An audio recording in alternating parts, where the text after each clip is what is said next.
Being an entrepreneur sometimes leads us with so many struggles, so many things, because so many things that we have to do, especially as being a solopreneur. But today is going to be a different day. We're going to be talking to somebody who will help us along our journey to help us gain more momentum. And you know what? It's all about learning and keeping your mind open to receiving. So, welcome today to Let's Get Real. I remind you all we love a little bit of love and likes, and remember to share us, because if there's something you're hearing, somebody else needs to hear the same thing. So, my name is Glenda Kroll, and I'm excited to be here today. And I want to welcome also my co. Hello. Yeah, hello everybody. I always love our Wednesdays. I'm Nicole Harvick and I'm the co-host. And I always get excited because we've never done an interview that we haven't learned something. And I love learning. So I'm really excited about today. So I want to get started with this gentleman. And the first thing I saw that really stood out to me is he's unapologetically positive. And I think if there's anything we need in this world today, it's positivity. So that just like popped at me. He is a motivational speaker. He is an event host. He is a publisher, and he's also a brand strategist. It's celebrityceo.com. And I bet he could help me pretty up at times, because there's some times that it's like, And he also is the genius behind Zone of Genius. So I can't wait to hear about that as well. And I would love to welcome Ramon Ray to our stage. Hey, Nicole. Hey, Glenda. Thanks for having me. Good to be on your stage today. Thank you so I'm much for excited. having me live. I appreciate it.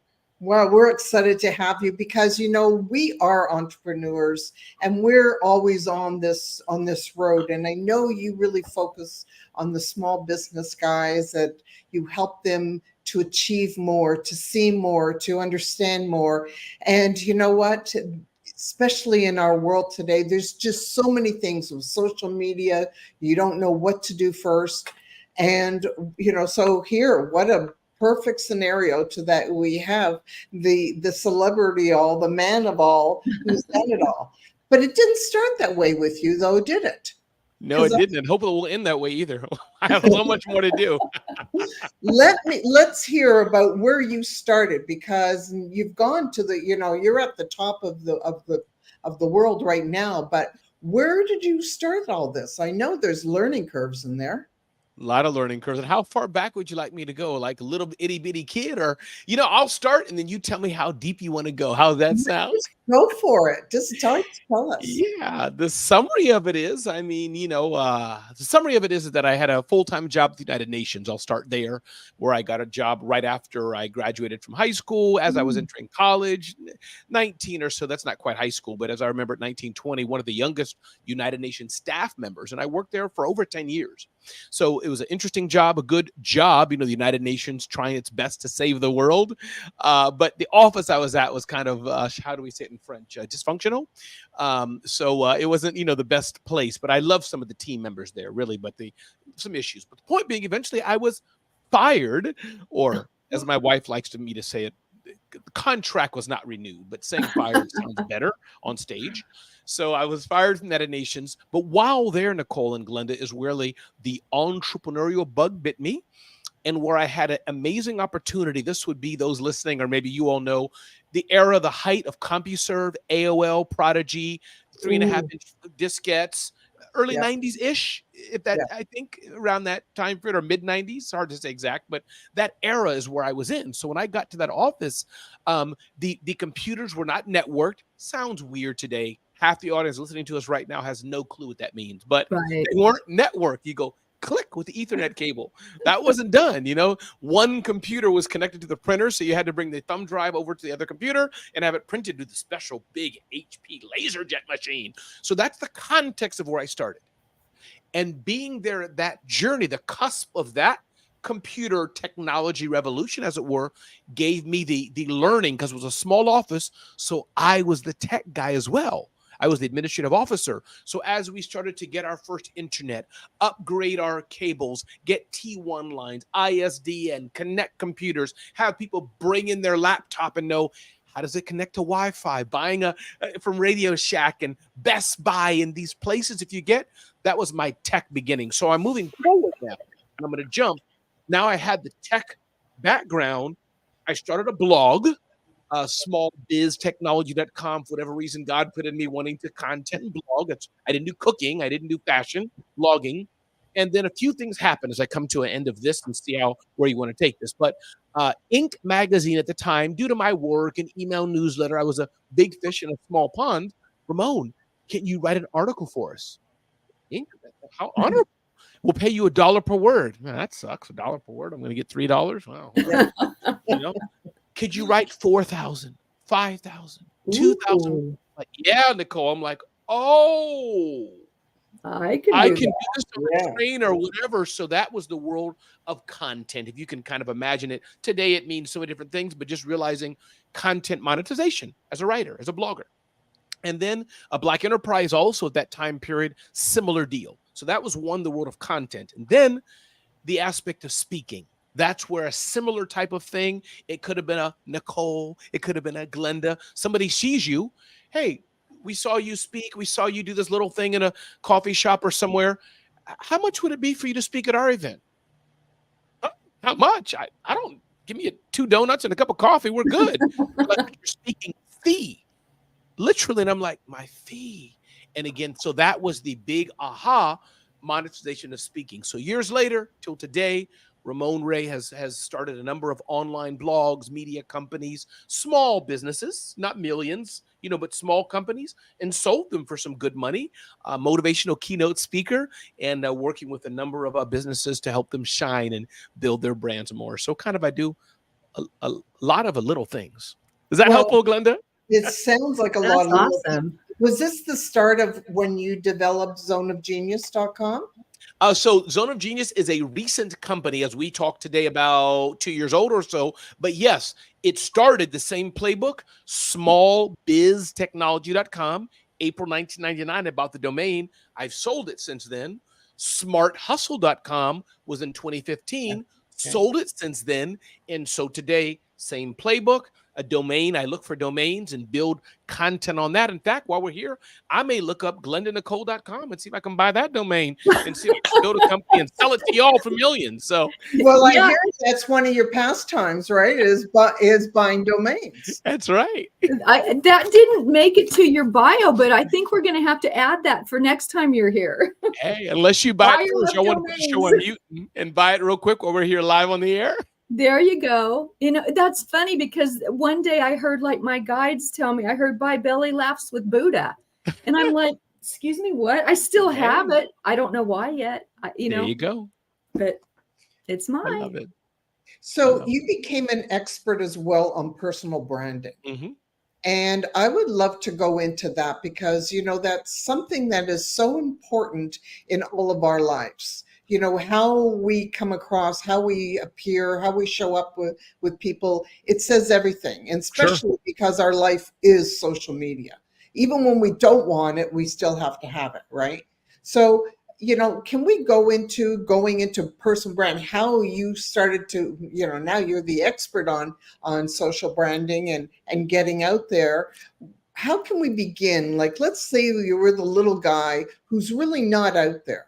So can you give us a bit of a step progress of what we should be doing? Yeah, let me touch on what I think it is and what it's not. And I'd love to get your feedback, Glenda, Nicole, too. Then I'll answer that if I may do it that way. Is that okay? Absolutely. Yeah. Mm-hmm. So I think that for many of us, because I'm, a small business owner too, you go to the networking events, which are great. BNI, whatever it is, no dinging them. Great events. You go to your local chamber meeting. I'm on a board of directors of the local chamber here in Manhattan, in New York City. So great. We go to those events and, hey, I'm Nicole. Could you buy from me? Could you give me $1? I'm Glenda. Okay. Could I call you right now and set an appointment? And could you buy from me? And Ramon, hey, could you, I'm the, whatever I'm doing. Could you buy one water bottle, Nicole? I got a sale that day. So we do this one-to-one slog. We do it every day. We pay our taxes and we do it. And I get that. Maybe we do some Facebook ads because everybody's doing Facebook ads. So all these things, I bet Glenda and Nicole probably do Super Bowl ads because they have all that money. They probably just plunk down a few million. We just throw it away. Yeah. So my point being, we do these things, and we understand this aspect, word of mouth or advertising, whatever, to get a client. So that's good. Right. The aspect of personal branding, as I talk about in kind of my book, Celebrity CEO, and I say in that framework that I challenge, every small business owner should have the opportunity to be a celebrity, should be well known in what they do. Or you know what? Should be a celebrity in their zone of genius. I'll put together two of my brands. So that's the aspect of personal branding. And here's what it may look like. It doesn't mean you're well known as Biden or Trump, take your pick, as LeBron James, Kim Kardashian, Brene Brown, take your big star of the day. But it means that little, in a good way, Ramon Ray or Becky in Philadelphia, George in Washington State, they can be well known in their town to the customers who need them. So for me, I'm well known to very large brands who are marketing to small businesses. That's one of my niches. Everybody doesn't know me. They will today because I'm on the Glenda and Nicole show. But large brands that reach small businesses know Ramon because year after year, week after week, my messaging is to them. So personal branding is being very well known, or the celebrity CEO in your niche, in your market. That's the beauty of what personal branding is about, getting attention, as Gary Vaynerchuk talks a lot about, right? He's kind of popularized that in modern days, getting attention. Hey, I'm here before you even get the sale. Wow, that's absolutely brilliant. And it's, so simple, but yet not, right? Because the most difficult thing is really figuring out where you're going and what you need to categorize yourself, right? It's finding those keywords, finding those things that bring you more traffic coming to you. That's right. Now, and that works, Glenda. I'll add the keywords, yes, but I just want to add, also works not just the traffic online SEO, which you're exactly right about, but I wanted to add, and if we have time, I'll input this more, but in general, you may be showing up every week at the event, every week. There goes Nicole again. There goes Glenda again. So it's that, whether digital offline, I just wanted to underline that. It's just, there she is again, wearing her white blazer, wearing her pink hat, whatever the silly thing may be. But I'm blending a lot of things here, but I just wanted to add that as well. But that people kind of know, yep, that's, I don't know her name, but isn't she the lady with the glasses? She sells those thingamajiggies. Showing up. Yes. The consistency, what we all tend to lack in one way or another. We talk about being consistent. Well, if we're not there, if we don't show up, then we won't be seen. That's right. That's right. So when you're talking about social media, there's so many platforms. What do you suggest? Going on to certain ones and only staying on those? Dibble dabble on the other ones? What is the real thing that people should be doing? I think you should do them all. Get on a treadmill, put a bag of chips, tape it to the treadmill, and you just sit there with 87 different screens, and then retire happy. No, that's what most people think they have to do.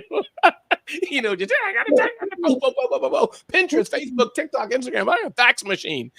I say that in jest. So my suggestion is as follows, and there are so many platforms coming. We have the popular ones, Facebook, Instagram, LinkedIn is a whole nother ball game, but very important as well, TikTok, and so many. But I think that for small business owners, I ask you to ask, where are your customers at? Where's the ideal customer at? You're marketing to black guys with shaved heads who write left-handed. Where are we? I don't know.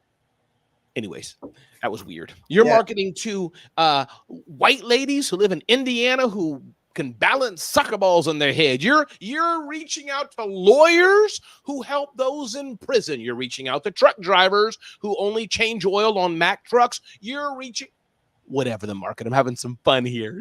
So whatever it is, where are they at? You're reaching out to football fans, people who like crocheting, people who like to have more tranquility and quietness. Where are they at? So start there. Now, I do think by default, Nicole and Glenda, most of us are indeed on Facebook.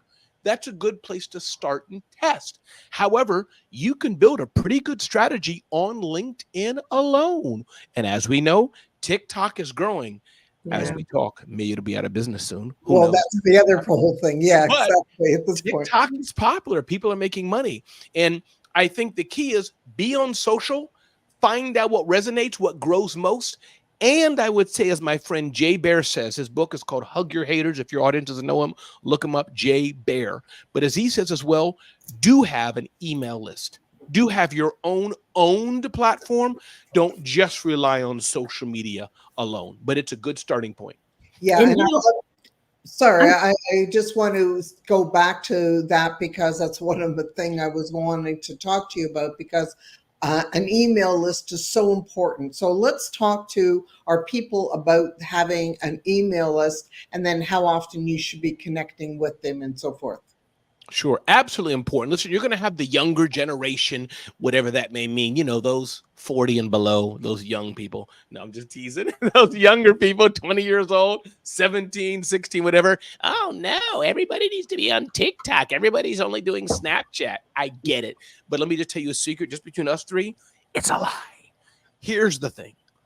Many people, especially those professional workers, in fairness, if you're kids and younger, you may not be on email so much, but many people, email is still powerful because when TikTok changes its algorithm, when Facebook stops to push down your content, when you're wondering, I'm posting on X, but formerly Twitter, but people aren't seeing it, your email still, if you're writing a good email newsletter, 20, 30% open rate, it's still going to have success. So my point is, yes, build an email list. And I would also say, don't spam people, don't drown people in it.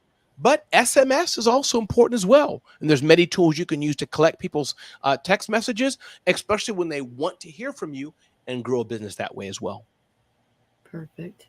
And, I'm curious because you have so many things that you're doing that you could highlight, and Glenda does as well, and I do as well. So when you do many different things, how do you know what to highlight? And can you be more than just one person, Sure. one person doing one thing?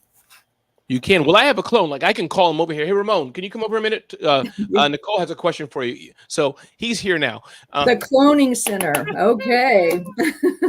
But here's a few things. Most of us, as my coach Lamar Tyler says, should indeed focus on one or two things and be that. I do think that is most important.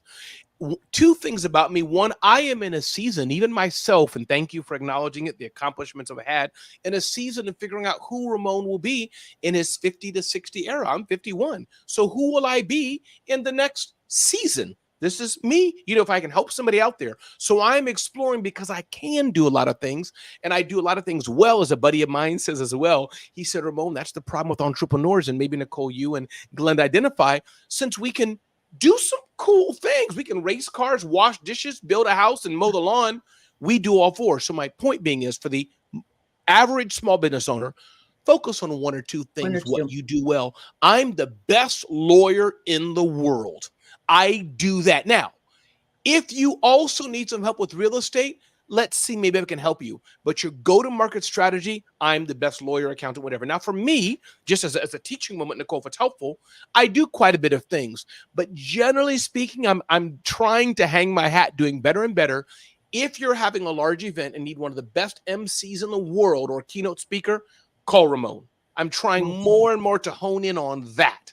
Yes, I'm the publisher of zoneofgenius.com. That's kind of passive, as you all can know, because that's SEO and content, and we're growing without me doing too much work. But if that's helpful, even Ramon, I'm trying to hone in on, I'm an MC. Now, when people get into there and they say, can you help me with X or this? Sure, let's open it up. But you're right. Even myself, I struggle with not every day saying, hey, I can do this, and people get dizzy. Yeah. Right. And what they say, a confused person is never going to buy. So, right. And I have a lot of confused people on my list. Trust me on that. Yeah. So as at the point you were a solopreneur, and then now you've expanded and you've got more of a team around you. As a person who is going from a solo and trying to expand themselves, how do they go about that? Yeah. Seth Godin says this very well. And I want to say no one should be a freelancer or in soloist. Everybody should have some sort of a team. But I shouldn't go that far, because George, who's out there, who creates custom cups, or Melissa out there is a great crochetist or whatever she's doing, or Robert, who's a great accountant, he wants just to be an accountant. What Seth Godin says, my mentor, that means we have to pick better and better clients who are paying us a premium. If you want to earn 300,000 gross, 500,000 gross income, whatever the number is, that means you can only serve a finite amount of people. I can only have Glenda, Nicole, 2 others. That's it. So that's one thing. Have better and better clients that are paying you a premium, and be a soloist. Second tip before I get to the crux of your question, though, as my friend Elaine Fodelt says, I'm looking at her book now. It's called The $1 Million One-Person Business. There's a number of ways you can build a larger business, but often that's with scale. You're selling online services, eBay. It's kind of using tech to credit card and automate. So that's 2. Having said that, those of you who are soloists and you're finding you're getting more business than you can handle, good. You're finding yourself busier and busier. Here's the way to scale to the size you want. 1, consider getting an executive assistant, so at the very least, she or he can help you with your email, with your calendar, just managing the day-to-day things of your business. You don't have to spend all night importing and exporting, doing CRM, things of that nature. So you want to find an executive assistant that can help you with that. As you scale up, maybe you want a project manager that can be the thought partner with you. A little different than an executive assistant. And I've done both, where my executive assistant is so good. Her name is Jamie, where she grew into my project manager, and she had to have an executive assistant. So that's number 2, project manager. Congratulations. Thank you. And then underlying that is where you can have other either employees or executive assistants to do the tasks, if that makes sense. So you're there doing probably at this stage much of the sales and still doing the work. You have a project manager helping you keep aligned. Maybe you share an executive assistant, or they're your executive assistant. And then just riffing here, Glenda, then maybe you have 2 or 3 junior staff members helping you get some of the work done. That's a sample way, without knowing the business, to have a move from solo entrepreneurship to having at least a small team to help scale you to where you want. That's fabulous. And for, being out there for people that are trying to look at ways of increasing their abilities, because, the problem is when you are small, you, like just what you said, you can only look after so many people. There's the other option of going on it as, working with groups as opposed to a one-on-one. There's the other ways that you can increase your ways of doing it. But I love that. And, so as the person who is out there now, and now being who you are, do you ever feel like you are ever being an imposter? I know it's a real thing, and I probably call it something different. Okay. But I've not had that challenge, but I know it's a real thing. And I have to recognize it's there. Many people said, Ramon, I feel I'm unworthy. Ramon, I feel I don't belong here. I'm just dialed different. I can tell you what my problems are. I feel, and let me know, Glenda, you can help me. You can get inside my mind, Glenda and Nicole, but not too much. I don't want to cry live on the air. I don't want to start boohooing, No, Ramon, we would comfort you. Okay. It's okay. We could get too real, right? Yeah, but for me, it's things like, and let me think about it, because I think this will be really good for somebody out there listening. So I'm trying to think of the right word. Sometimes it escapes you, floats out of your head, but it's like I speak too fast. So I know I do. So I feel that I'm dumb. I feel, does that make sense? Help me out here. But like that feeling, it's not imposter, but feeling I'm not good enough. Feeling I know I belong, but like, dang, Nicole speaks so good. Wow, Glenda, her background. Oh, well, look at my background. It looks so busted compared to hers. So what do you call that, Glenda, Nicole? That thing you're second guessing yourself, first of all. Yeah. You're not really giving yourself the credit for being that unique individual that you are, and you're comparing. And you don't need to compare ever. So that's my issue. Just sharing to my vulnerability. I want to share it with people. Imposter, that's a real thing, and we can talk about it. But Ramon's issue, not so much imposter, because I was always the kid first. I'm there. if I'm tracking what you're asking, Glenda, but I think for me, it's more comparison, and even maybe not even so strong comparison, but just not crediting myself enough. Like, I can have a lot of self-deprecating humor. So if that's helpful for my issues, because I want to help people too, showing my faults. That's what I do too much. Self-deprecating humor. So wherever that comes from, that's just your vulnerability, but you're putting it in you're showing it differently through humor, because it's not as painful, maybe, because we've all got those little nagging voices that have been speaking to us for so long. Yes. But for me, if that's helpful, because Glenda asked about imposter syndrome, it's that's where I need to do better of winning. No, I did do this well. Like that. Back to you all.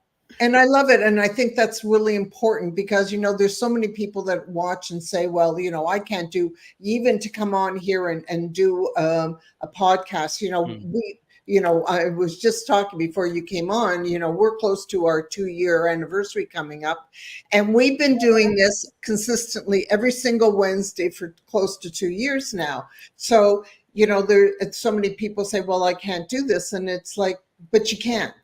But it's what we do to ourselves. We break ourselves down. We what ifs and we should haves and all the rest of this shit, right? But we can do anything that we set our minds to. Has there been anything in your life where you pulled back and said you can't do something, but somehow you pushed yourself to it? Yeah, 2 things come to mind. Even this season I'm in right now. And this is probably a pejorative word, but I don't take it as a pejorative anymore. I use it as a positive. Here's what I'm trying to say. Since I am unfocused, wrong word, but I'll use that word unfocused or move very fast, move quick. I'm embracing that's me. Yeah. And sometimes it will limit me that say, oh, I can't be as polished as Glenda. I can't be as on point as Nicole. They're dialed in. They're the prim and proper. I'm uplifting you. I'm saying, but I'm comparing. See already, Nicole, I'm comparing. Mm-hmm. So I do that, but I realize, no, I do have talents. I do have skills. Now let me hire the right EA. Let me hire the right project manager to team with me and help me do that. In the same way, somebody who has that, who's perfect as it were, nobody is, but who's dialed in, who's on that, they may need to hire the right project manager to say, let's go. You've thought about it enough. I'm going. We're doing it, right? So I don't have that problem. Mine is I move too fast. So my point being, that's what I'm realizing myself is that, no, Ramon, you can do big things. And you just need to slow down a little bit. And for the other part, hire somebody else to help you bring to life all the greatness, all the bigness that you want to do. Well, I look at your speed of your talk because I listen to you many times and I've watched you on all sorts of socials, and I look at it as your energy. It just, it grabs you and it just says, wow, watch out, listen to this guy talking. And that's what I love about you. And I think that is a really important factor, as the fact of learning to accept yourself, who you are, and embellish that aspect of yourself, which obviously do, being on stages as much as you are. So yes. Bravo and to you for what you do. Now, Glenda, can I add one thing on Glenda? Yes. I just want to add and say that it's amazing that when I am not being me, because that point about speaking fast, I won't say too fast, but speaking the way I speak, it's how I am, is that when I try to be somebody else, I try to be my mentor, Seth Godin. And I'm hello everyone. My name is. See, Nicole's already. She didn't even let me finish. She's like, "That's not Ramon. Stop." Time out. But when I try to correct myself and be the other, my clients are like, metaphorically, Ramon, what's that? We didn't hire that version. No. Bring out the other Ramon. So I just wanted to add, Glenda, to your point. We could always be better. If Nicole came to me and said, Ramon, hey, listen, you were a bit too fast and people didn't understand you. That's good critique. Thank you. Let me try to modify that. But I'm still going to be that dialed up person I am, and I can't be somebody else. Back to you, Glenda. So I just wanted to add that. No, I love it. I love it. And we all, and I think that's one of the most important the paths of our lives, is we just have to be who we are, because everybody else is taken. So what are we all trying to be somebody else for? That's right. It's just really the most important thing. So let's talk a little bit about goal setting. Now, you have so many wonderful things that are going. Let's talk about how somebody sets goals for themselves. Yeah. I think goal setting is important. I think that goes on a few different levels. In fact, it's funny you saying that. I'll just show this here. I need to update this, but I have written a 2020 goal that said no debt, more Ooh. pay, more giving. Now, 2020 was, of course, when the pandemic was around and all those things, and all of us were locked away, doing new things. So I was introduced to the world of personal development. Then I wrote a goal down. Never did it before. So here's the thing about goals. Wow. I think it's important to ask yourself, what do you want to do? After you ask yourself, what do you want to do? Understand the first answer is probably a lie. Yeah. Interesting. Ask yourself again. No, Glenda, no, Nicole, no, Ramon. What do you really want to do? You may say the same thing, or you may say, well, yeah, here's what I really want to do. Yeah, but exactly. But if I didn't have a dog, if I didn't have kids, if I wasn't this, if I didn't go to school, right. Now we're getting somewhere. So my point is, once you have this one or two goals down, now what are your skills? What are your strengths? What can you do on your own, and or what can you partner with and do with others? And how can you take small steps to incrementally go towards that goal that you want? And understanding, give yourself grace. Give yourself grace. So those are a few things, but I do think goal setting is important. And there can be goal setting for when I turn 90, goal setting for the end of the day today, goal setting for the next month. There might be different goals, but those individual goals might be steps toward the bigger goal. And I'll add one more thing and say, maybe you have a few goals you want to do. And may I share my goals, Glenda? I'd love to hear your goals. Okay, and I'd love to hear your goals, Nicole and Glenda as well. But I think for me, for example, I don't even know how to say it, but I would love to have a bigger platform that reaches millions and be known as the Steve Harvey or Chris Rock of entrepreneurship or small business, right? Because I look at them as entertainers. They're fun. They're chill. Now, I know they're very serious businessmen, but the public image, just kind of being chill. And I see myself as that. I don't want to be the Brene Brown. I don't want to be the Simon Sinek of the TED Talk, right? The academic polish. No, I want to be the more chill version. So that's my goal, to be in a platform, reaching millions a day or a week, but to be kind of known as the not so much Oprah. I don't want that brand is good, but not for me. But the Steve Harvey or Chris Rock or something of entrepreneurship. So that's, I don't know if it's so much of a goal as more of an image or a thing. And I'm there to some degree, but I just have a few more journeys to go. And then I have one or two other goals regarding just my business or my media company or people I want a partnership with. But the big one is kind of keep doing what I'm doing, but just on bigger and bigger platforms. Woohoo. When I hear you say that, the first person that came into my mind was David Meltzer of David trying to, right? I love David. So we're friends, yeah. And David's blessed us here as well. And, he's looking to empower 1 billion people, not just one or two. So it's kind of cool of listening to what you did. So when you're saying that, it was like all of a sudden I'm hearing David coming into my head of what it is. And Glenda, he's a good model of where I am-ish, but where I want to be. He's a great model of it. So yeah, I would take him as a archetype. Is that the fancy word y'all use? Yeah. Archetype of what I want to be and go. He's a thought leader. He has events and his show and all this other stuff and a team around him. So yeah, looking at his model, ish. Yeah. I can see that. Well, we don't have to do exactly what somebody else is doing, right? So part of it is finding somebody who's doing what we're looking to do, model it, and continue on in our ways, correct? That's right. Exactly right. So we'll be watching you even more closely so that we can model you and we can continue on in our ways. We'll uplift each other on the journey. Well, that's what it's all about. Isn't that what, to me, that is what life is all about. And there has to be a lot more, kindness and consideration to others along our journey. And it's about uplifting more instead of knocking people down. That's right. So I love that. So now we're talking about, small business owners starting to start to set goals for themselves, because yes, goals are one of the most important things. But what type of marketing tools can these small business owners use to help them so that they can build their goals? I think it's a great question. I think that the fundamental part of many businesses, you have to have a customer. That customer has to be aware of who you are, to be able to aware that you can solve their problem. Oftentimes they won't buy on the first notice. Hey, Nicole, I have a water bottle. You want it? Can you buy?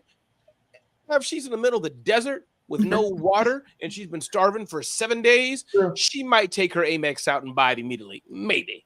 But if it's beyond that, Nicole's going to be like, tell me more. I'll get back to you tomorrow, right? I'll let me check Yeah. a few others. What I'm leaning in, some marketing tools small businesses can use are, I'm a firm believer, you have a great website. And there's many platforms you can do that. Wix, GoDaddy, WordPress, hiring a web developer. But a great website and a domain name, I'm a firm believer still of having a good domain name. Great opportunity. Number two, as we hinted before, do you have an email newsletter, email list you're consistently sending out? Number three, power of marketing automation. If people go to RamonRay.com, other platforms I may have, every Thursday I send an email out. Do you think I don't want to disappoint people like Christmas and saying there's no Santa Claus, whatever, but do you think I type that thing every Thursday and send it out? No, it's queued up. So a good email newsletter. We've already touched on, I think, Glenda, by the question you asked, social media, variety of tools I can get into if you wish, but what tools are you using for social media success? And I can go on, but these are some fundamentals to manage the inbound traffic, to be able to nurture people to a sale. Hey, Nicole, I'm here. Hey, Nicole, I'm here. Hey, Nicole, how are you? Hey, Nicole, this sounds weird in this context. Nicole's going to be like, stop. But in email marketing, so different. And then the nurture to buy. Hey, Glenda, you said you wanted it. Click here and buy it. So the tools you can use for awareness, for building trust, and then eventually making the offer people can buy, and then going back, rinse and repeat, and giving them the opportunity, because the trust is built, to do it again. So they say that if someone takes, I think it's now like 12, 15 times before they're actually ready to buy. They have to see you, experience you before they move forward with you. I can believe that. And yeah, because there's so much going on nowadays. So it's like you've got to be appearing every which way, right? Mm-hmm. So, what do you say about those people that jump into your inbox and they're trying to, they don't even know you, they don't even understand you, but they're trying to sell you? Yeah, I don't like it. And I think that most people, that 12 to 13 times, especially if you don't, well, here's the three things I think. Does the person you're reaching to, do they have the need? And that is one of the most important. We really don't know. The three of us are humans. So I'm like, hey, I have a comb that I'm selling. There's only two of us on this call that would use a comb. Only two. Ask about combs. Yeah. Even though we're human. And maybe even only one of us that really, really want one, because the other, and I don't know who, has 50 already. See, so like in this silly example, that's the problem of marketing. I'm still on the list, still being marketed to, but I haven't yet found who really has the need. And I think that's where the over and over and over, because Glenda has 50 combs already. So I'm on her list. She's going to go on vacation with her kids or her family or whoever was in her life, her dog, whatever. So she's just passively. But I don't know that Nicole really needs the comb because she lost it. So that's the game of marketing that we have to do over and over again, because nobody is raising their hand and running to us saying, I need a comb. This is not 911. It's business. And guess what? It's not just my comb. There's 5,000 other vendors emailing Nicole, Glenda, and Ramon to buy their comb. Yeah. Interesting. Indeed. So if you were to be taking somebody new on who is beginning their journey, where would you start them? I would say first, go get a job, because the heartache and pain and suffering of entrepreneurship is terrible. So just go work for Glenda. She'll feed you and give you, some money to get some food and live a good life. Just go. Don't even ring. And she'll listen to you too, and all the rest of it. Yeah. There we go. I'm actually a very good employer. See? Yeah. But if you choose to step into go ahead. What are you going to say, Glenda? Go ahead. Huh? I was going to say, I'm a great employer because I've been an employee. I've Mm, been through that. I've lived through that. And I've gone through so many different levels in life that I know how people feel. yes. So, when you've experienced the pain, you really know what the problem is before it happens. That's exactly right. That's exactly. And so my starting point, to your point, if people choose on that journey, I think a few things I would say is that, one, understand clearly what you're getting into, this journey of entrepreneurship.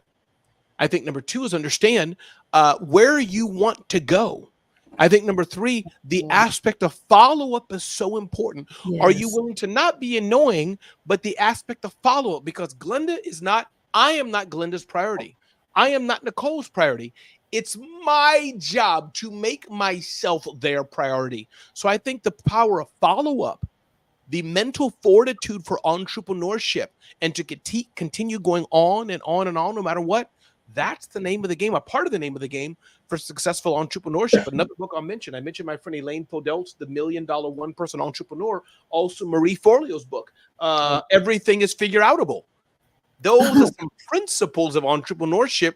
If you can't figure it out, like you're asking me, how do I use Google? Yeah. Really, now we have an issue. Just go and try it. So those are a few things I would say just starting out. And part of it's the mindset, Glenda. The mindset is the name of the game. Well, it's the mindset, not the game of life. Right.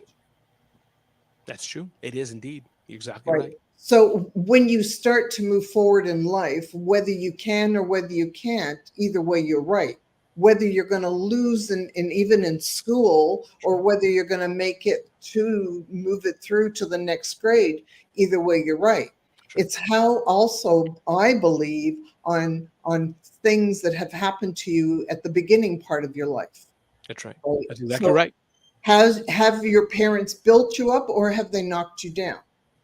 Yeah. Yeah. And in our childhood and our things of that nature do set us up, not, sometimes it could be middle-aged things, but do set us up for how we are today. I'm sure that my self-deprecation, it could have been from my parents, who are great, loving parents, but, whatever issues there, or some things I went through, when I had a full-time job, some things always being put down, things like that. So you're right that who we are today as 50 years old, 60 year olds, 40-year-olds, whatever the age we're at, part of that is our past. And I'm not an expert on this. I think you all are in many ways, but much more than me. But to touch on this, get some healing.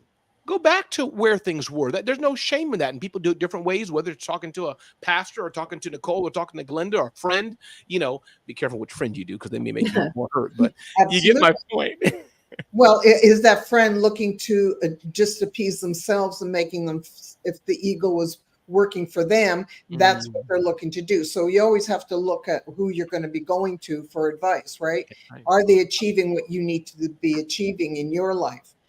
That's some of the important things. But let's go a little bit back and a little bit more depth into mindset, because I know that's one of your big areas as well. And that's what I believe is a critical part. And I know the biggest problem nowadays is everybody's talking mindset, and everyone just sort of gets to the point where they're sort of, yeah, right. And then they're thinking, oh, it's just a bunch of baloney, but it's not.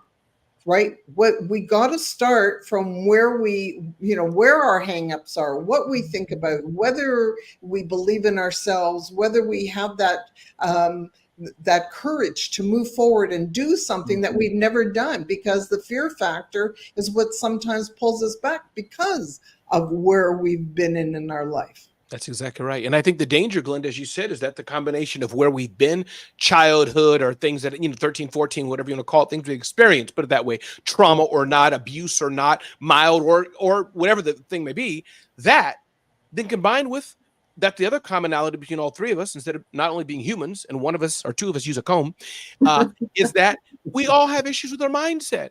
Nicole has fears. Glenda has fears. I have a bucket of fears. Yeah.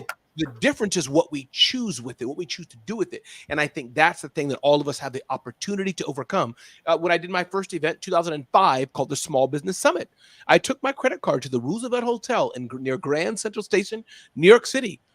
Said, hey, listen, other brands are doing big events. Can't be that hard to get stage, lighting, carpet, some stale food, not stale food, some cheap food and whatever, and bring people together. It is hard, of course, but meaning you see what they're doing.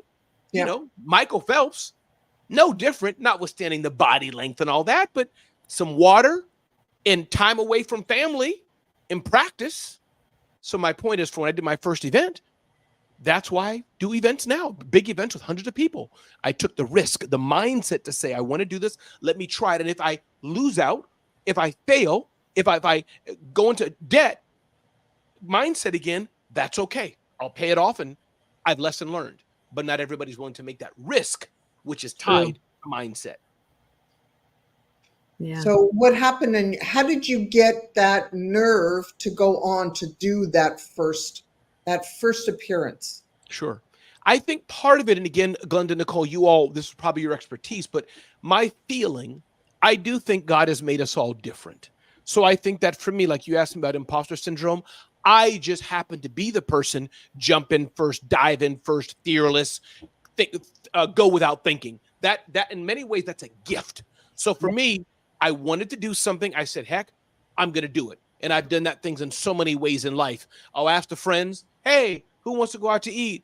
Oh, maybe we should. Okay. Wow, how are you? Oh my God, look at the cute baby. Oh, you bought a comb?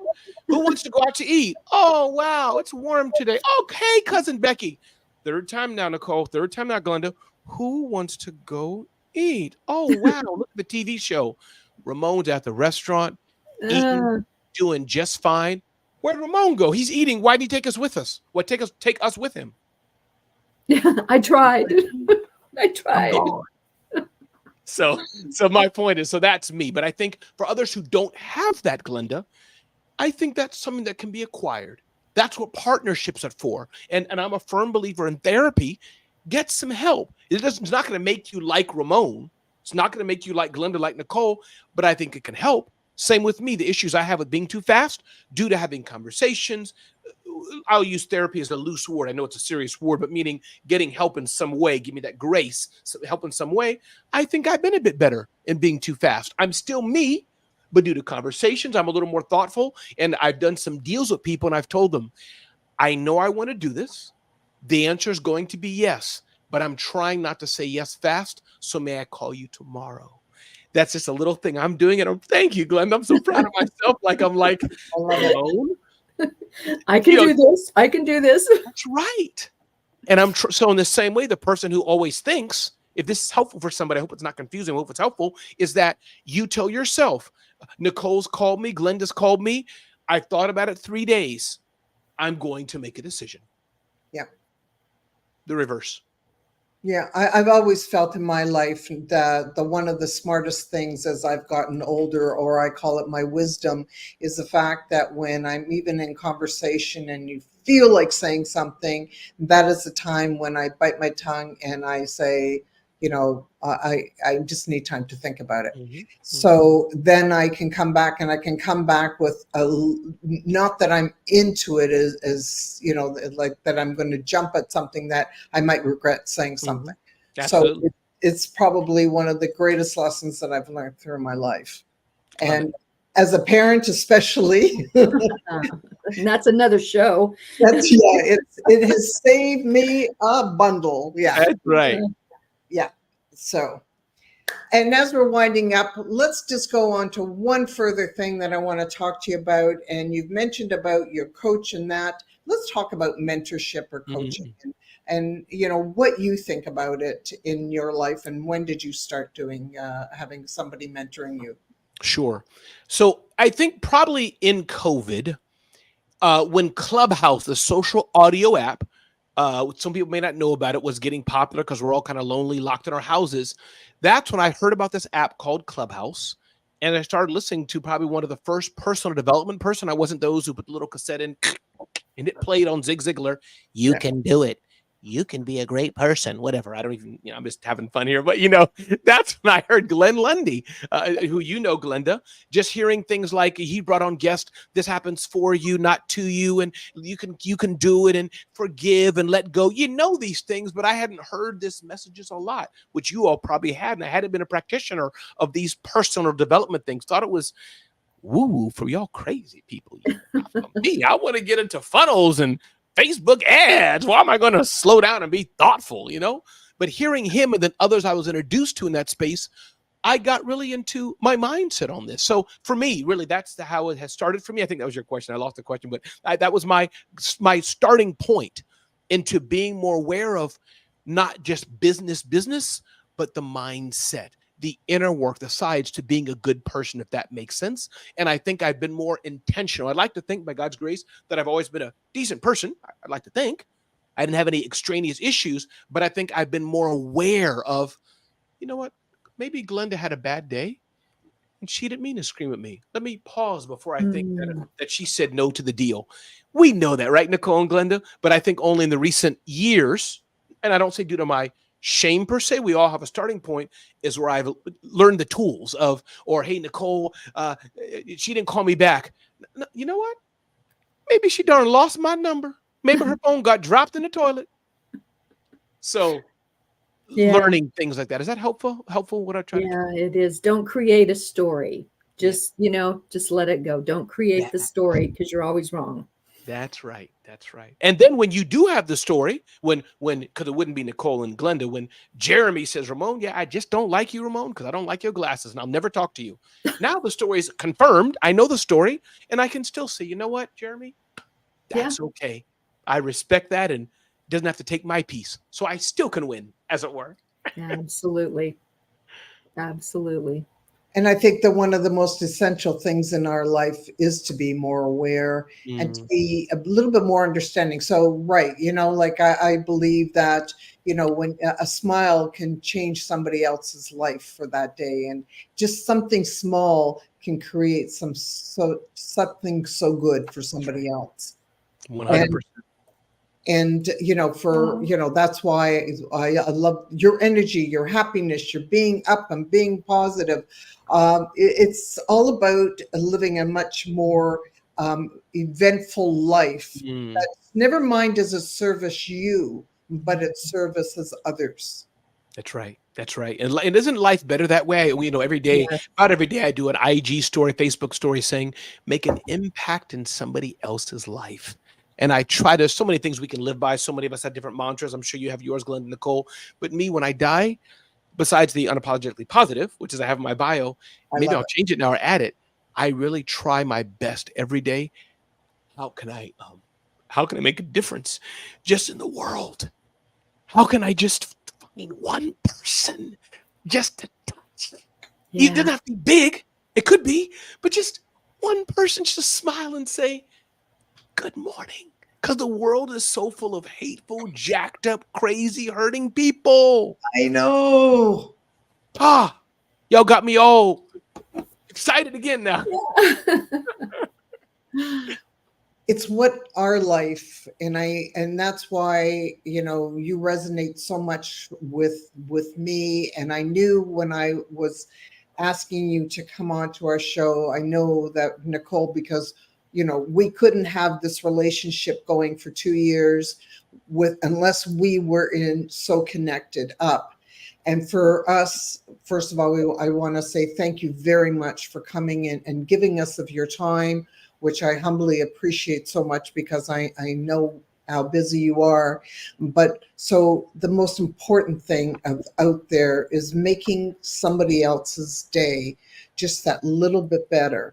And for me and for, I know, Nicole, if we can be there and help one person in our life, and that's what this show is about, of somebody who's been knocked down. If you can hear somebody else, like when you tell about your story, and that even though you got fired, you still went on, you still went going. You didn't stop there, because if we stop, it's like the, Napoleon Hill's, just about, what is it, 3 feet from gold or whatever. If we stop before we reach, when we know we have so much in us, because, we were created for something else.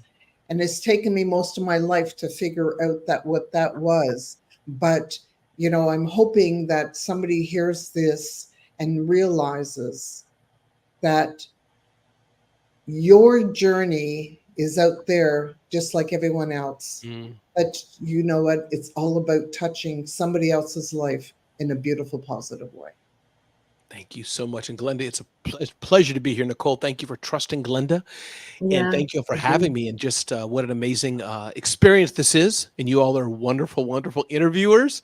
And even made me tear up. Like not a full tear, but like the small little, like a half-an-inch tear right there. Oh, I didn't get a full tear. I blew it. Yeah, so I don't mind crying. I like crying. It's healthy. So, but Yeah. thank you, Nicole. Yes. Thank you, Glenda, for having me. I appreciate it. Thank you so much.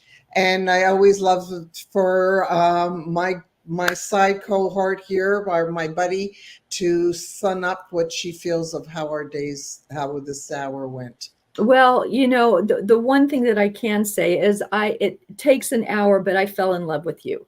I mean, you're real, you're raw, you're open, you're honest. And I really, really love that. And I reflect back, when you're talking about mindfulness and just doing one thing for someone, and it doesn't have to be much often. It can be the tiniest of things, just meeting someone with eye contact, smiling, opening a door for them, or any way you can help. And I go back to where I remember, because I'm older, I worked a male-dominated field of real estate in the 80s when greed was good, and it was nasty. It was really, and looking back at it now, it's like, oh my gosh, how did I exist in that?